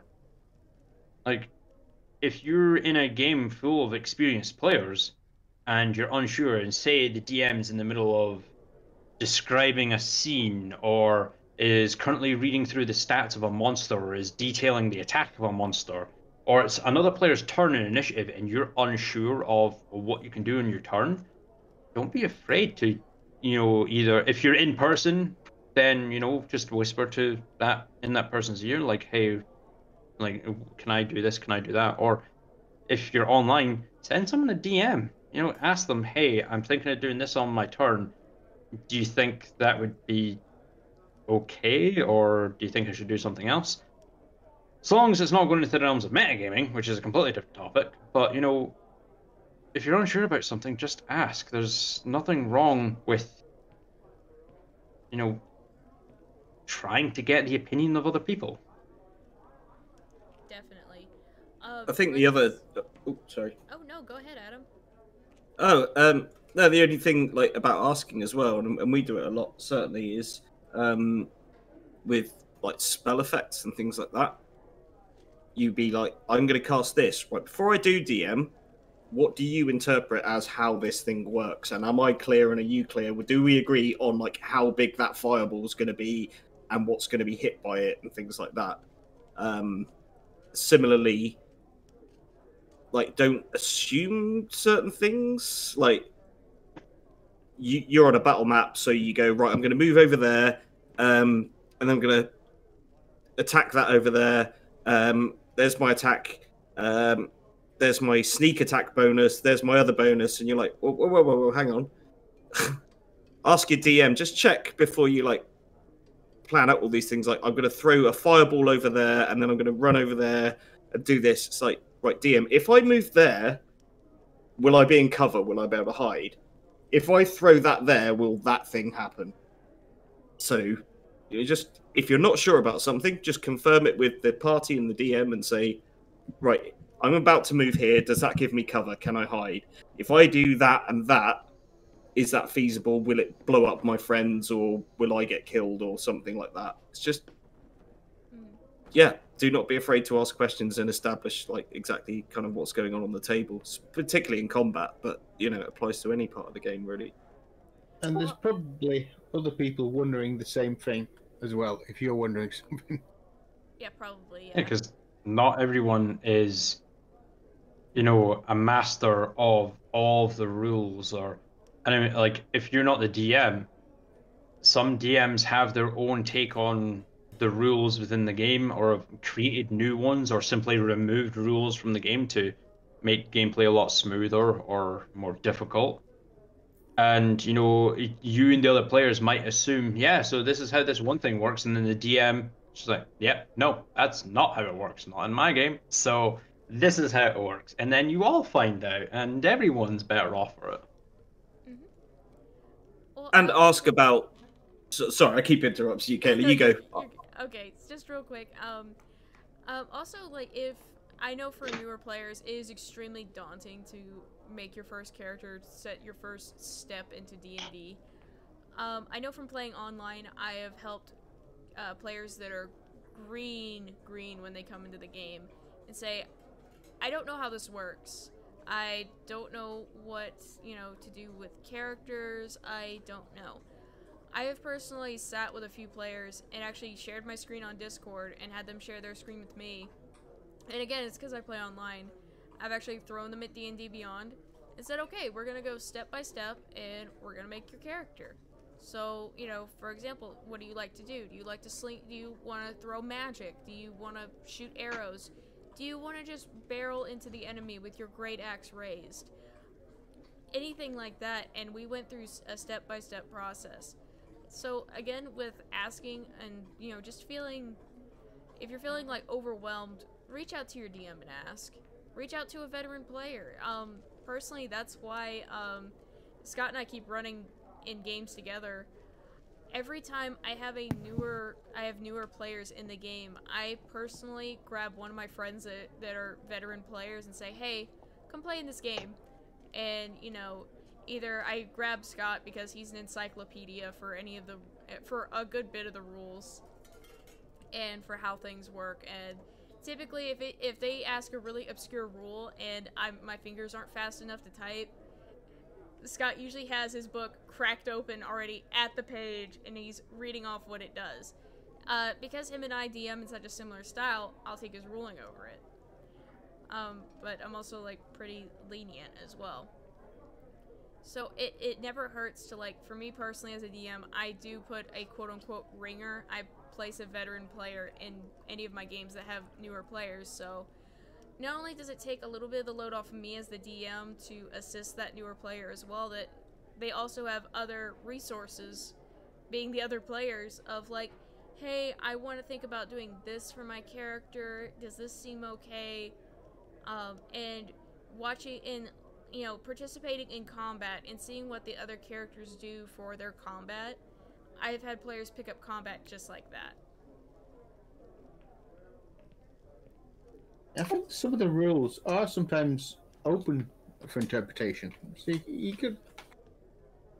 Yeah, there's two lines of thought when it comes to rules. You've got raw and rock. So raw, R-A-W, is rules as written. So that's what's in the PHB and the DMG. This is the baseline ruling for the game. And then you've got rock, R-O-C, the rule of cool. So, and that's more in the lines of homebrew stuff, like my rule of having the required action for a spell cast. So if you have a 3rd level spell and as an action and a 4th level spell as a bonus action, you can cast both of them. That's more along the lines of rule of cool, because raw is you can cast a single spell first, unless you're a wizard, 1st level or higher. And then if you have a bonus action, it has to be a cantrip, or vice versa. Like if you use your action for a cantrip, your spell of next level must be a bonus action, but it can't, it can only be that bonus action. My ruling is, as long as you have the action required for it, you can cast it. Because not only does it mean that as a wizard, and Kayla, you can attest to this, being able to cast multiple spells in one round makes you feel much more powerful as a wizard, rather than just being, hey, I cast one spell. Right, I'll wait 6 seconds for, in game time, 6 seconds for another spell, but in a turn order, I could be waiting another half hour before I do anything remotely worthwhile. Mm-hmm. Whereas it's like, I cast this spell, and you know what? I'll cast this spell as well, because fuck that monster in particular. It makes you feel more involved in the combat, because late game, let's say for an example, you're at 18th level, I think it is, for a fighter as an example. As a fighter, you get 4 attacks with extra attack as you level up. And you get action surge on top of that. So if you're playing something like a fighter as a, using a longbow, that's potentially 8 attacks that you're swinging at people in one round of combat. And then it gets to the wizard's turns, I cast fireball. Okay, that's me. It allows you to do a lot more, makes you feel a lot more invested and involved in the game, rather than just, I do one thing, alright, I end my turn. Alright, Paladin, you're up, cool. I swing twice with my Divine Smite and do 100 damage in one round of combat. Meanwhile, you're sitting there I cast one spell and they made the DC save, so I did half damage. Yay. I just realized casters are shit. Raw? Yeah. I mean, well, when it comes down to it, actually, it's kind of 50-50, because as casters are the most powerful class in the game. like as you get up to the higher levels, like a 9th level wish spell can completely change the game. Oh, yeah. Like once you get up there in levels, if you're able to cast wish, it can be the most devastating thing ever, but it can completely change the game. Or like, if you use your reaction for a very clutch 9th level counter spell, they have their moments, but when it comes to just like raw DPS, like you have so little resources to allow you to actually output that kind of damage in comparison to like a fighter or a paladin or a rogue. But you've got so much more utility as well. Like, oh, there's a demon attacking us, and it's actually overpowering us, and we might die here. Banished. All right, cool. Let me just wait a minute until the spell completes, and then it's back to the abyss, and we don't have to deal with that bullshit ever again. Mm-hmm. And that is the wizard has essentially just one-shot KO'd that creature because, hey, first round in combat, banishment. All right, cool. Fight's over. I was DM sitting there like, I was expecting this to be a very long, drawn-out, deadly encounter where someone may actually die, but no. Someone plane shift to the Terran plane instead, and now I completely have to railroad my campaign back on track. Kayla. Sorry. I told you my wizard panicked. I know. Let's But yeah, Um, like, sorry, on you go, Adam.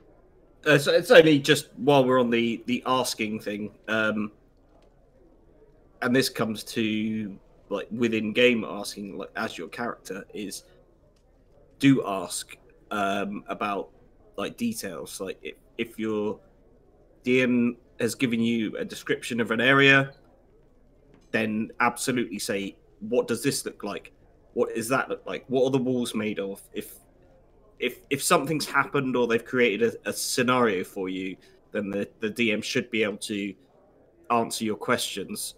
The flip side of that being, don't keep asking, trying to make something happen.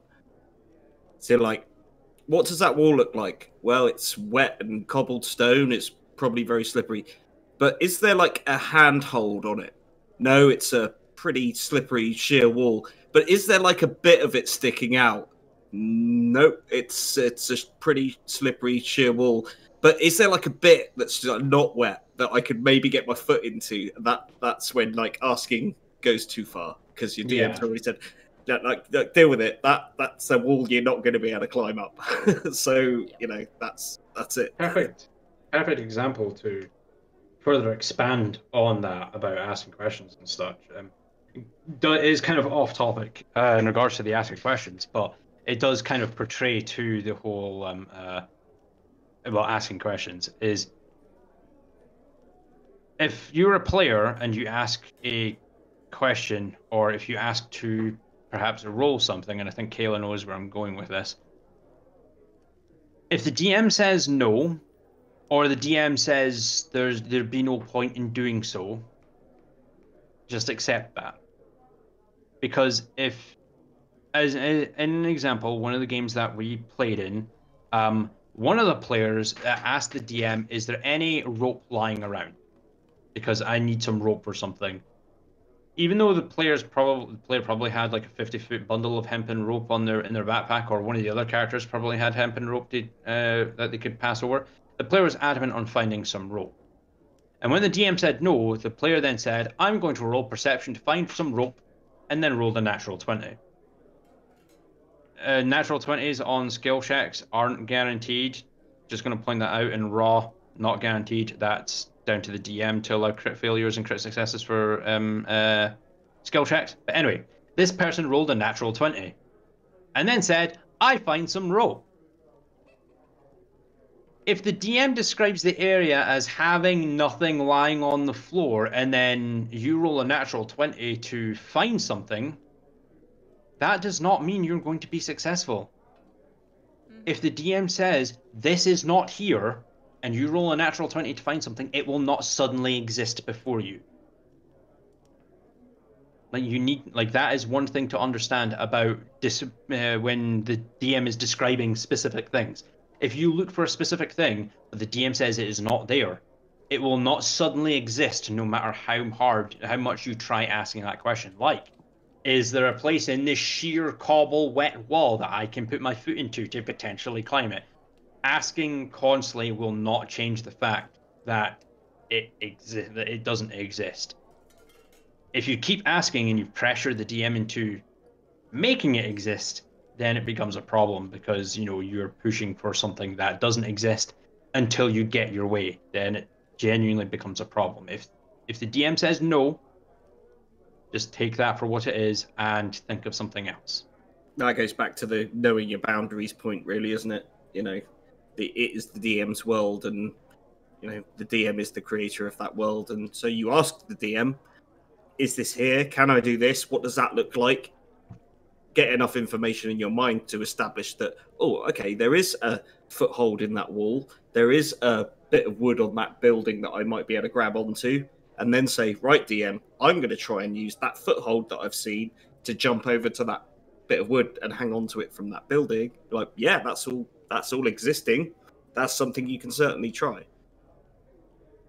But yeah, like you say, not like I'm going to start creating the world around me, like, you know, some kind of Neo character. Because if it ain't there, it ain't there. This thing that I need isn't here, so I will make it exist by managing to roll a natural 20.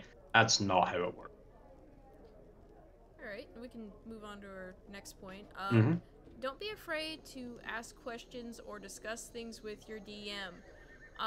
If you did not have fun, ask yourself, why did you not have fun? And discuss it with your DM. However, I would ask, at least from personal experience, don't do it in front of everybody. Just PM them, either PM them on the side or talk to them privately of, hey, I kind of didn't like how this happened, for example. Is there a way this could either be changed, or is there a method to the madness that I'm not seeing? 9 times out of 10, at least for me as a DM perspective, if someone comes to me with a problem, I'm gonna do my best to fix it within reason. For example, I had one where, again, with, can you be a little bit more descriptive with places? Yeah, definitely. I can definitely work on that, and I actually enjoy that my players will come to me and say, hey, I would like if you could possibly do this, or if you could change something, like minor or something like that, where it's like, hey, I really like this idea for my character, can we put that in? That also leads into communication with your DM. But I won't as a DM know if there's a problem if you don't tell me there's a problem. And it goes back to what I said about the table etiquette stuff a while back, was like, don't carry an issue over from game to game. You know, playing D&D with your mates, or, you know, even strangers who might become friends, is supposed to be fun for everyone. And if you're not feeling it and you don't say anything about it from one week to the next, your experience is going to get more and more negative until you don't want to play the game anymore. But I mean, not going to try and bring this up as an example, but we have had a character who was just getting more and more negative about the game, and it showed in how the game went, and it was never really properly addressed. It was just over the course of 3 sessions, you're like, there's something really wrong here, isn't there? Yep. So yeah, do have that discussion. And I think, you know, if a DM realizes there's an issue, then they'll be probably talking to you about it rather than you having to address it yourself. But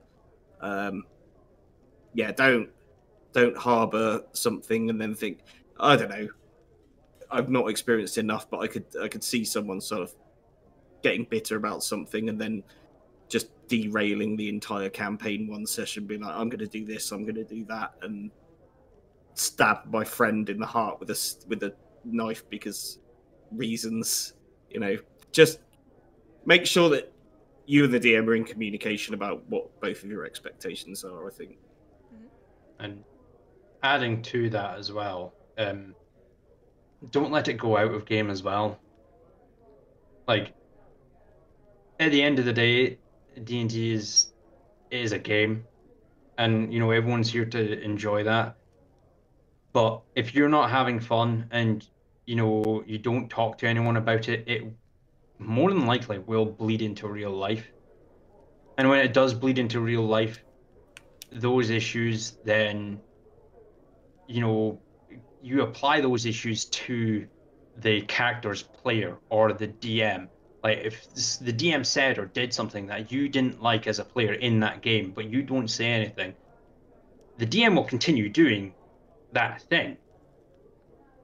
And then you'll get irritated with it out of game, like, well, he did this, he did that, and it still pissed me off. And then you'll progress to the next game, and the game after that, and the game after that, and you'll just start to grudge the DM as a person rather than just being your DM, and it will eventually spill over to the point where someone will say or do something that will just cause you to snap. So you're always best to talk to someone about anything that happened in the game, anything that you liked or didn't like, and just let them know that, because if you just keep it all inside, it will eventually spill over, and it's not good for anyone. Yeah, this is supposed to be fun. If you're not having fun, then yeah, then what are you doing here?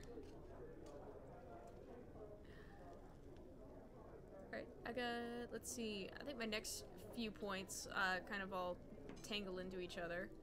Let's see. So, Adam has hinted about this a few times. Figuring out your expectations for a game. So that is what links into like that session 0 of sitting down. If it's a homebrew world, what is the lore? Are there dragons here? Are there orcs here? What is the main idea of things? Because if you make a human character, for example, and you're thrown into a world that you don't know about, and it turns out your DM's world is has most of the human race as slaves, you're like, well, shit, I didn't know I started as a slave. Or if your DM is setting up a large dungeon crawl, very grindy, people are gonna die, and you spent hours and hours and hours on a character just for them to die in the first encounter, and you're like, well, I didn't know.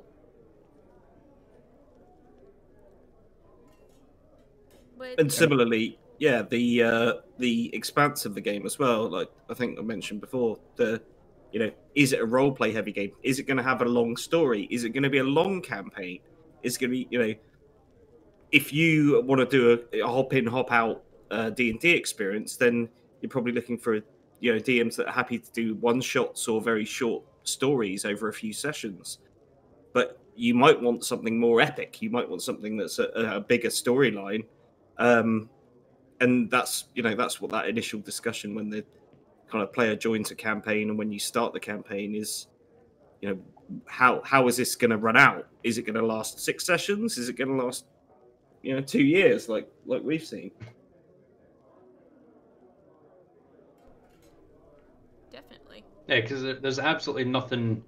Well, there are a lot of things worse, but there are a few there are a few things worse than creating a character and like developing the backstory of the character and falling in love with that character to then,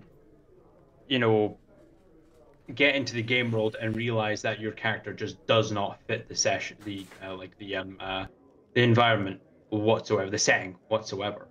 Like, oh well, the dragons and draconic races have been gone for a very long time.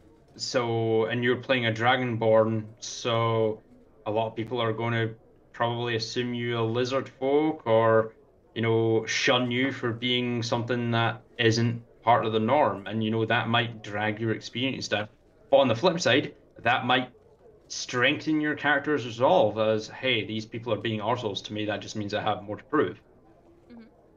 So, there's always a plus and a plus side and a negative side to everything that happens, but it's always best that you are aware of the setting that your DM is applying to the game, so that you know what to expect and how to build your character around that setting, so that it makes everyone's experience worthwhile.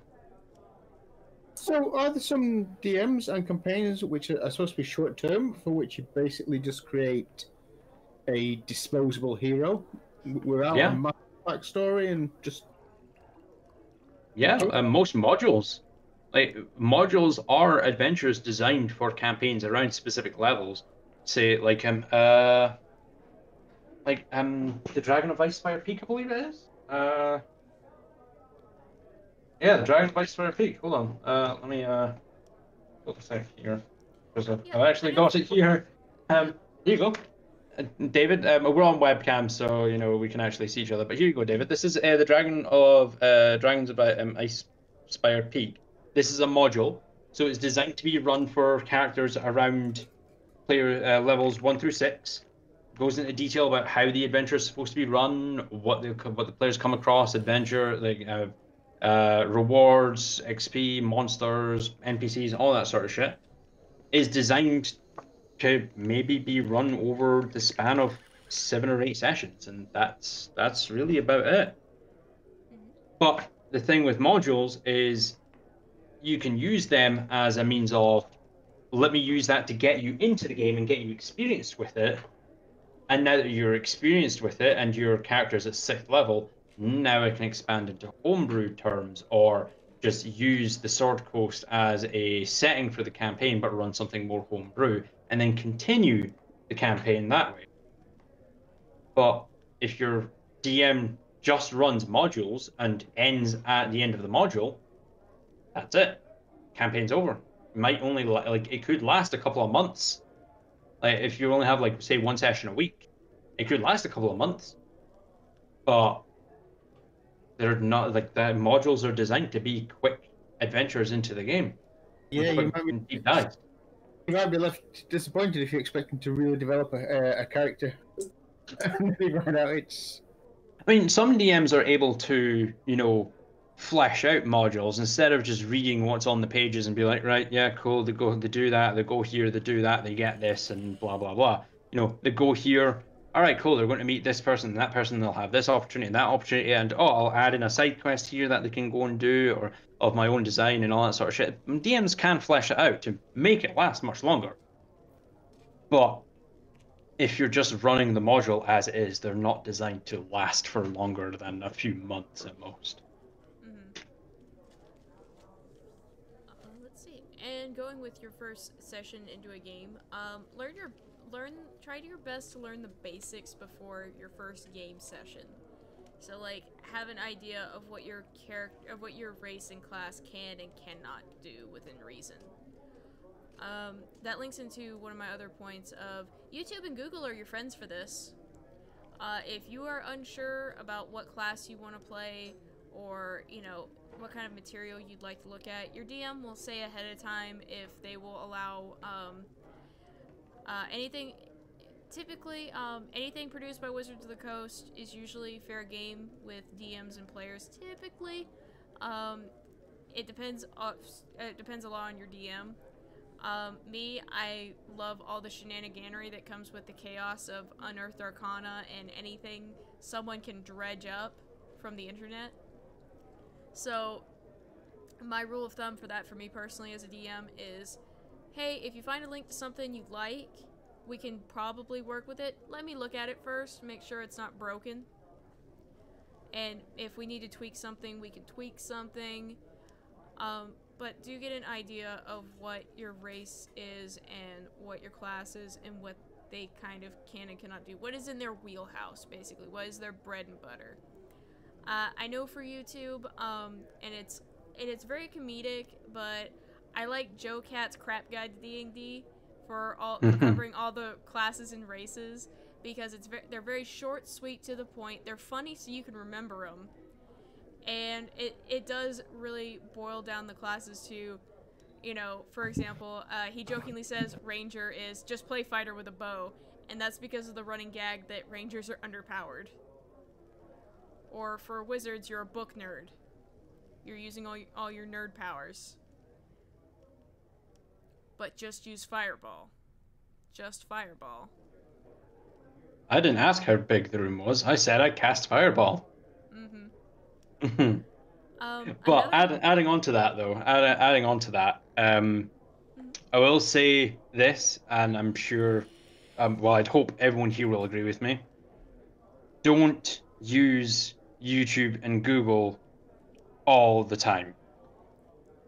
You're far better to learn from playing the game, and this is another point that's there just to kind of add everything in together, because these last 3 points here on our little Google Doc do kind of fit in together. It's much better for you to learn from playing the game and being told, oh no, that's not how that works, it works like this, rather than going onto YouTube and be like, how does this thing work? And then that's the interpretation of another player or another DM who might actually be wrong with how they are seeing it. And then you take that into your game and then say, oh, so this is how this works because I've looked it up on YouTube, and your DM says, no, that's not how it works. Now you have two conflicting, like you have a bit of confliction there because you saw something on YouTube that says one thing, but your DM says the other. Ultimately, what your DM says goes, obviously, but you have it there in your head, like, but that other player said, the other person on YouTube says that's how this works. So that's how I thought it, that's how it works. So why are you saying no? You know, your best bet is to learn the game and play the game. And if you're if you want to find out more, then yes, YouTube and Google are your friends, but don't rely on them, because sometimes the information that people give you is wrong. Yep, and that also goes into, you know, again, with watching other campaigns play things. I know on Sundays we are not Critical Role, we are not Vox Machina, we are not the Mighty Nine.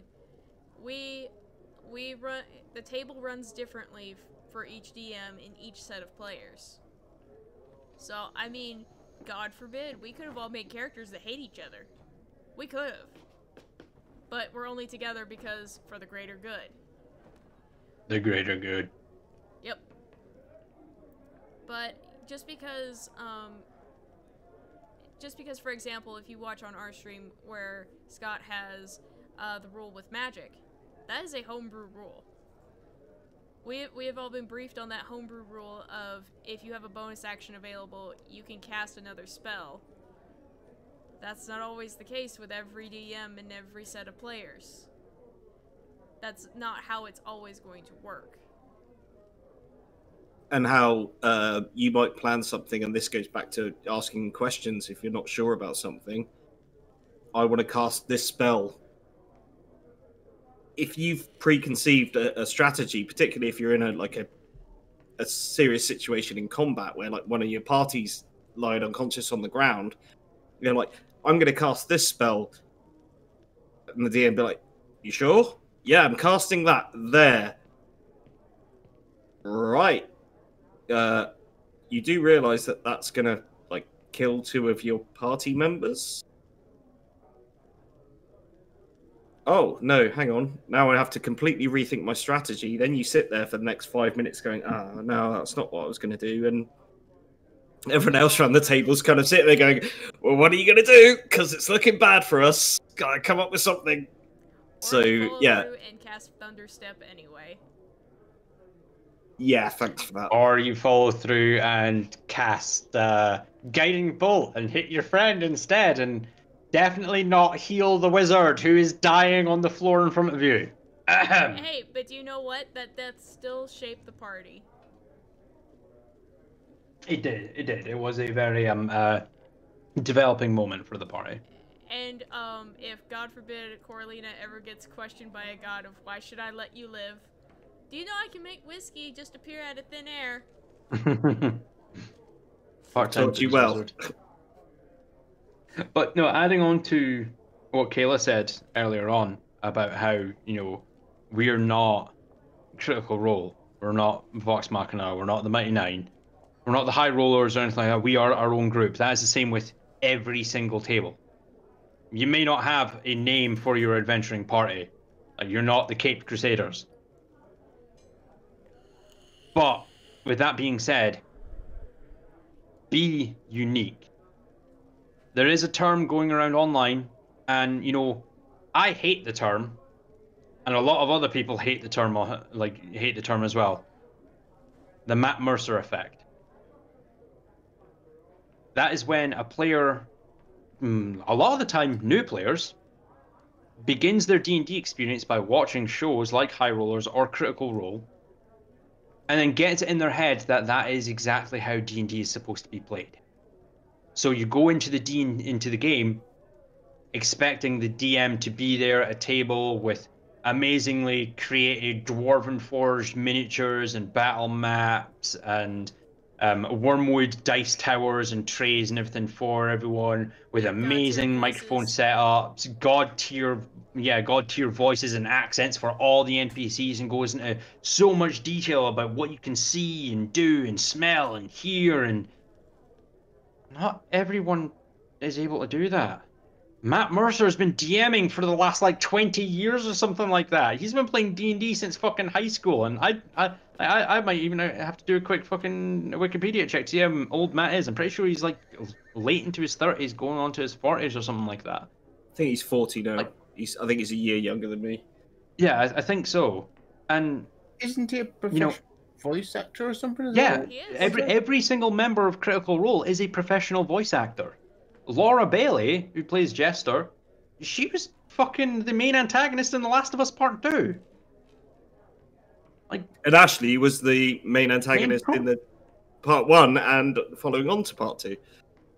And she was in Avengers. Main protagonist in Part 1. And then protagonist. Yes, sorry, protagonist. She became an antagonist in Part 2 because everyone got super pissed off at The Last of Us Part 2. We'll not Let's not go there. Let's not go there. But you know, like, every single one of them at that, behind those cameras, are professional voice actors. They get paid to do that sort of thing. And they've developed your fellow players, yeah, exactly. Your other players in your DM, they're not fucking paid voice actors. I would love to be, but I'm not a fucking voice actor. What? No, I'm definitely not getting paid. I wish I was waiting for that check for 2 years now, man. Yes, so am I. Don't you worry. I'm waiting for that check as well. But continuing on that, you're not a paid voice actor. You don't have your name in like a AAA video game or TV show.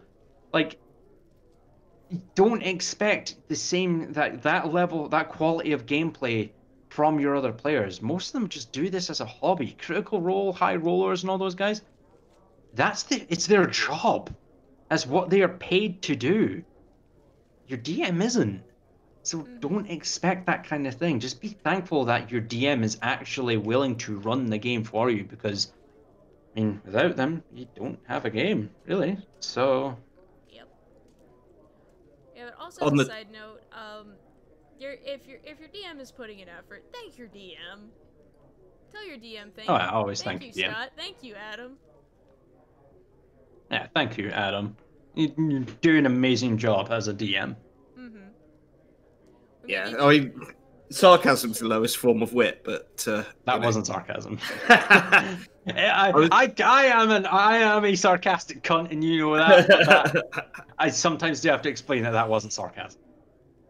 I just want to add to that as well, like the expectation kind of element of it is, and like Scott's just said, like, not every DM, like, particularly if you play tabletop, like you're actually sat around a table, chances are the battle map's going to be some squiggly lines on some graph paper with a couple of trees on it and some miniatures. Like, you know, most DMs haven't got thousands and thousands of dollars or pounds to spend on like building some incredible fortress on the tabletop in front of you. And similarly, if you're playing an online game, there may well be DMs that are just literally sketching the map out in paint and just colouring stuff in. Just because that's what they know and what, you know, that's enough to know where your characters are on the map and move around in a combat situation. It shouldn't be the be-all and end-all of whether you think the game's good or not, because, you know, it's all theatre of the mind and you're imagining the situation, and the DM should have explained, hopefully, what the environment is like anyway, so you should have a picture in your mind of what it is. So yeah, don't expect all the battle maps to be like super advanced, you know, dwarven forge, LED lit flickering torches and all that kind of stuff, because, you know, like Scott said, most DMs are just doing this for fun in their free time, and so yeah, expectations. Manage your expectations. Yep. But if a DM, sorry, I have to tell, like, for a lot of my players, I tell them I don't do accents that well. Your dwarves are gonna sound just like I do right now, because I do not do a Scottish accent, and for the sake of Scott, I'm not going to attempt one right now, because I can't. It comes out wrong to me, to where I don't feel comfortable doing that, and I don't want to subject to my players bad accents. Now, if they want bad accents, I will definitely try, but I can only try, and that's all you can ask of your DM, is that they try with anything. Yeah, adding on to like what Adam was saying about battle maps and tokens and everything like that. If your DM does have that, it'll just, like as Kayla said before, thank them. Like there's nothing like there's a really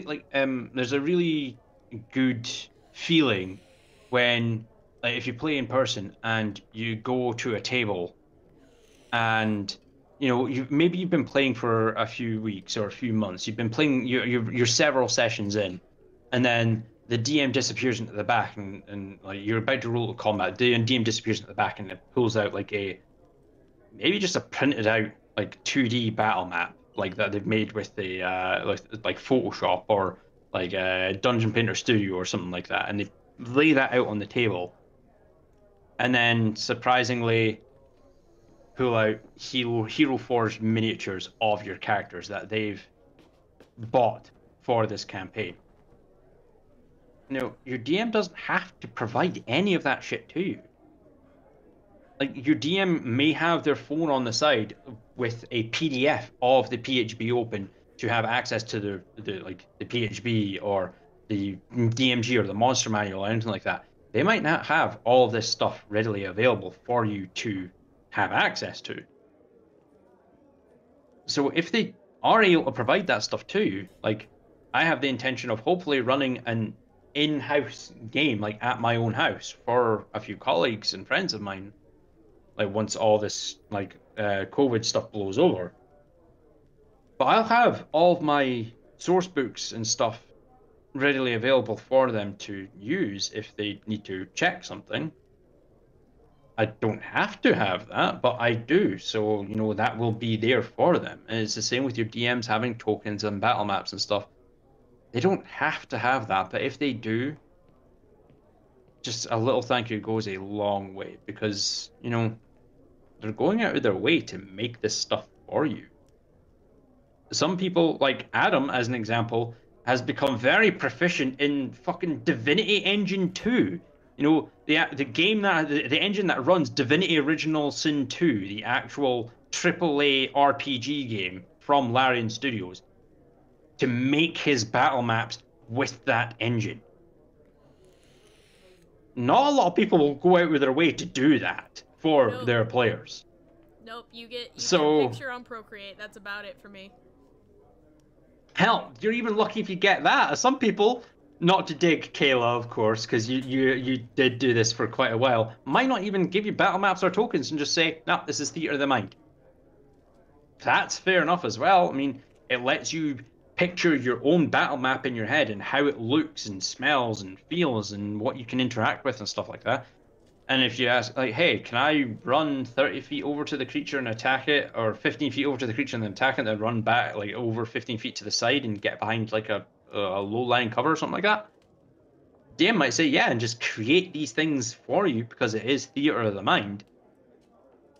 But, you know, it does allow you to kind of break the rules so much. Well, not break the rules, but, you know, break the immersion of inventing things in your head to give yourself a bit of an advantage, if the DM allows it, of course. So if you come to a table or you go into a Roll20 game and there are like pre-made tokens and battle maps and stuff, just, you know, understand that your DM's going out of their way to make these things for you so that, you know, you have a visual aid there to make the game a lot more immersive.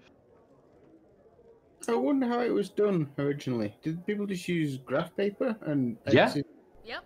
Yeah, just graph paper and a pencil and drew it out and like, oh, well, I'm going to shoot an exploding arrow at the base of this tree and knock it down. All right, cool. Let me rub out this tree and then, you know, here's the stump and here's where the tree fell, and then just draw that in and modify the map on the fly. That's how they used to do it. When I first, when I first played it, and like I say, this was back when I was probably like 14, 15 years old at school. You sat around the table and you had your little figure in front of you, and luckily I had all my like Games Workshop stuff, so I could like find a miniature that would be suitable for my character. And then when it came into combat, it would all just be guesstimate, you know. It would just be like, there wouldn't be any board on the table. It's just like, right, so you're roughly there, and that monster's roughly there, and there are trees around here, and just pretend there's a cliff behind you. Yep. And that, you know, that's pretty much it. That makes me feel quite blessed, really. Yep. Thank you, Scott. I mean, also, as a DM, also like, don't be afraid to like, you know, ask. I will say, like, you know, with players being appreciative to your DM, if one of your players is like really like putting in solid effort into the game, and like, you know, there's just you know, just solid effort, solid RP, always showing up, you know, be thankful for your players, and players be thankful for your DM, because, you know, without players, the DM has no one to explore the world. But without the DM, there's no world for the players to explore. I think we've got an entire different discussion on tips for new DMs. Of course, that's the next episode. oh yeah, that's going to be next. Essential do's and don'ts of being a DM. I've learned a few of those on my route of 2 years of being a DM. But yeah, gents. Oi, last call. And any of you pricks I find sleeping in here will eat dirt. Final note, we are going to wrap up here because we anticipated an hour long. It's now almost 2 hours. So, cool. Yay, more content. Yay, so content. I'll start going clockwise away from me on my screen. So, Scott, any handles where people can find you if they want to come bug the dragon? Just the same Twitch that we have our Twitch stream on Sundays. If it's during the week, I might stream some random shit there for people to come enjoy, like VR games and shit like that. But what's a schedule? Yeah. Well, did you want to just actually drop your Twitch handle? Dragon Fangs, as always.